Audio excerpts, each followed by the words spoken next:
नाज़रीन, मैं हूं आपका होस्ट मोहम्मद असलम बलोच। आप देख रहे हैं 12 न्यूज़ नेटवर्क। आज हम जिस शख्सियत के साथ मौजूद हैं, पाकिस्तान के नामवर मरूफ ज़ाकिर, समाजी शख्सियत जो कि दुखी इंसान की खिदमत में मसरूफ़ अमल हैं, गरीब लोगों की खिदमत में भी मसरूफ़ अमल हैं, जिन्होंने उम्मीदुल गुरबा वेलफेयर ट्रस्ट का क़याम बखर में अमल में लाया।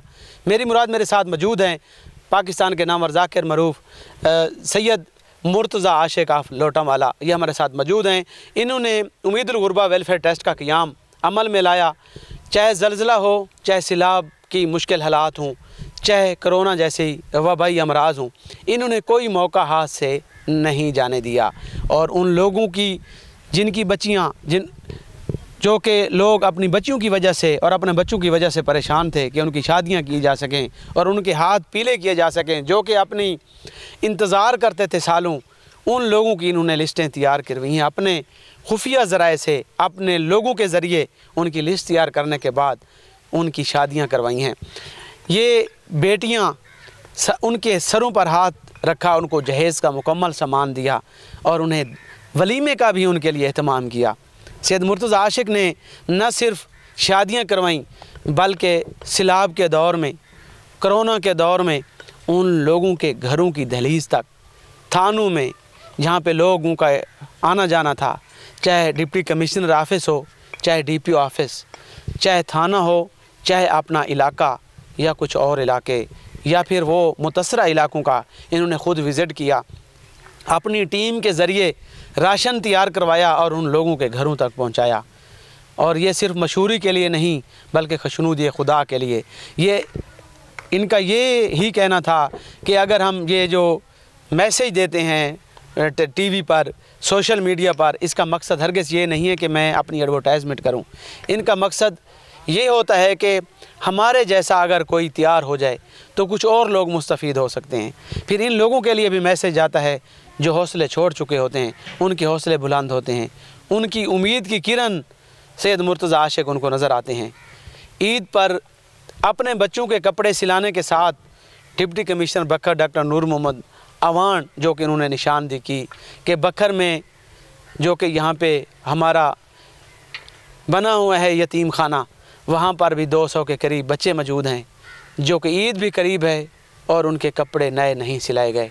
जिनके माँ बाप नहीं, वो हमारे पास मेहमान हैं, हमारी परवरिश में हैं। तो साबिक़ MA ने भी उसके लिए कुछ कर रहे हैं, डॉक्टर अफजल ढांडला साहब, और सोशल वेलफेयर डिपार्टमेंट वो अपनी तरफ से जो बिल्डिंग की कुछ कर रहे हैं और खाने का इंतज़ाम भी कर रहे हैं। तो ईद पर 200 के करीब वो सूट, कपड़े सैयद मुर्तज़ा आशिक और डिप्टी कमिश्नर बखर ने उन बच्चों में तकसीम किए और उनको अपनी खुशियों में शामिल किया। इस तरीके से राशन की तकसीम यकीनी बनाई, व्हील चेयर्स तकसीम करवाईं और भी बहुत सारे काम किए जो कि मीडिया के सामने हैं और काफ़ी दफ़ा हम इनका इंटरव्यू कर चुके हैं। आज फिर एक बार फिर ये तीसरी बार इज्तिमाई शादियों का एहतमाम किया जा रहा है। कहते हैं ना, इंतज़ार की घड़ियां ख़त्म हो चुकी हैं। इन्होंने अब जहेज़ का आर्डर दे दिया है, जो कि उन बच्चियों जिनका सहारा, जिनके वसाइल उनके वालिदैन के कम हैं, कुछ ऐसी इसमें यतीम बच्चियाँ हैं जिनके वालिदैन नहीं हैं, वो इस दफ़ा उनको भी शामिल किया गया है। इनके जज्बात क्या हैं, मज़ीद उनसे ही उनकी ज़बानी जान लेते हैं। शुक्रिया आपके वक्त का शाह साहब, आप हमेशा दुखी इंसान की खिदमत कर रहे हैं खुशनूदी खुदा के लिए।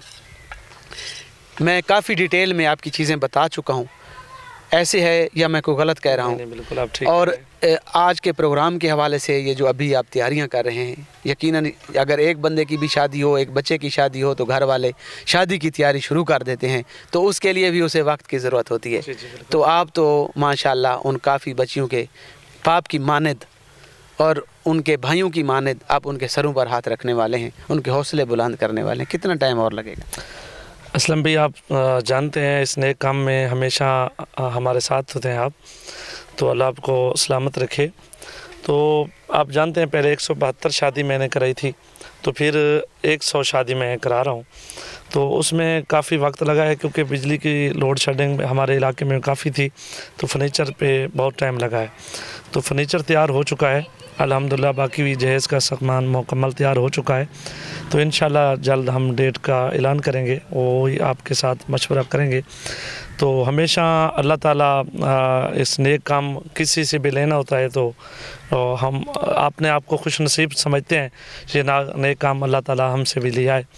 تو ہم تمام کے لیے دعا گو ہیں، کسی کی ایک بیٹی ہو تو فخر سے اپنا سر بلند رکھتا ہے، ہماری دعا کرنے والی ایک بیٹی ہے، تو میں خوش نصیب ہوں، میری 272 بیٹی ہو جائے گی، تو میرے لیے یہ فخر کا مقام ہے۔ اللہ پاک ان کا نصیب اچھا کرے، ان کے لیے دعا گو ہوں۔ ان بیٹیوں کے نصیب خداوند کریم اچھے کرے جن کے سر پر میرا دست شفقت ہے۔ میں اس دفعہ 272 بچیوں کا اس طریقے سے باپ بن جاؤں گا کہ میں ہی ان کو رخصت کروں گا۔ تو ان کے جذباتی مناظر سید مرتضیٰ عاشق کے آپ نے سنے۔ ان کا کہنا ہے کہ 100 بچی کا جو جہیز کا سامان ہے وہ تیار کیا جا رہا ہے۔ جہیز میں بہت کچھ سامان دیا جاتا ہے، اور یہاں پہ نکاح خوان، اہتمام، ہر مسلک کا۔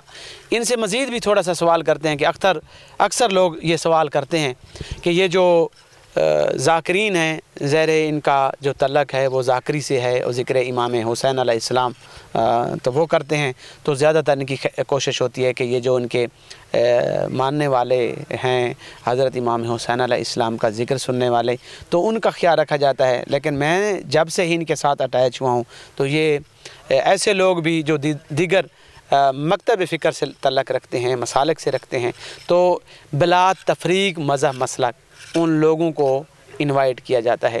تو مزید شاہ صاحب سے جانیں گے، شاہ جی اس دفعہ بھی یہی صورتحال ہوگی یا صرف ایک مسلک کے لوگ ہوں گے؟ نہیں، پہلی بات اسلم بھائی یہ ہے کہ جتنے بھی لوگ ہیں محبت امام حسین سے کرتے ہیں، چاہے وہ سنی ہو چاہے وہ شیعہ ہو، کسی مذہب سے تعلق رکھتا ہے امام حسین سے وہ محبت کرتا ہے، تو نہیں یہ فرقہ بازی نہیں ہے، کسی بھی مذہب سے وہ تعلق رکھتے ہیں تو ہماری وہ بیٹی ہے، تو انشاءاللہ ان کی شادی کرا رہے ہیں، کیونکہ اس لسٹ میں تقریباً 45 نام اہل سنت جماعت کا ہے، تو باقی بھی مسئلے کے لوگ ہیں، شیعہ کی بچی بھی ہیں، تو ہم کبھی فرق نہیں کرتے، کوئی فرق نہیں کرتے۔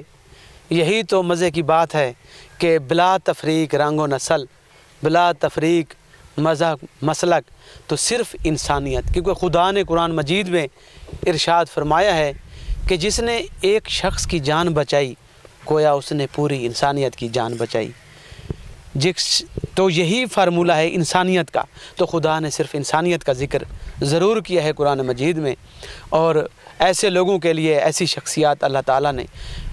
آپ بات سن رہے تھے، یہی کہنا تھا شاہ صاحب کا کہ میں شکر ادا کرتا ہوں اللہ پاک کا کہ اللہ تعالیٰ نے مجھے اس کام کے لیے منتخب کیا ہے کہ میں اس نیک کام میں حصہ لے رہا ہوں، مجھے خوشی ہے۔ جہیز کا سامان تیار کیا جا رہا ہے، بہت جلد تاریخ کا اعلان کیا جائے گا۔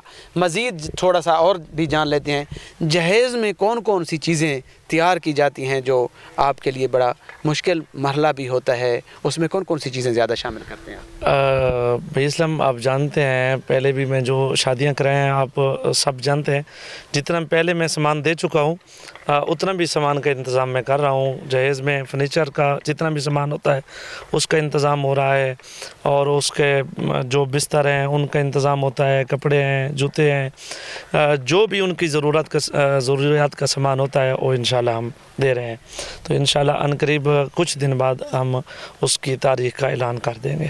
کچھ دن بعد تاریخ کا اعلان کیا جائے گا۔ جہیز میں ضروریات زندگی کی وہ تمام اشیاء شامل ہیں جو کہ گھریلو ضروریات میں استعمال ہوتی ہیں، جو اکثر بچیوں کو جو محدود سامان دیا جاتا ہے اس میں جو ہے مکمل جہیز کا سامان دیا جاتا ہے، جس میں پیٹی، بستر، برتن اور اس کے ساتھ ڈبل بیڈ اور دیگر چیزیں بھی اسی میں شامل ہوتی ہیں۔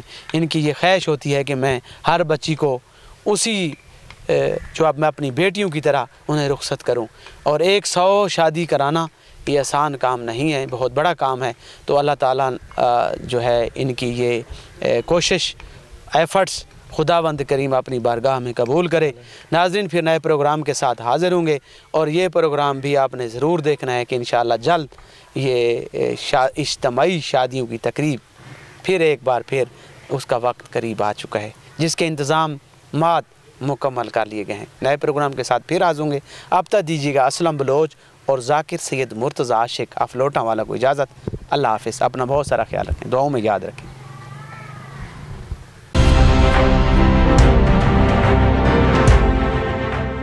12 نیوز خبر سے تحقیق.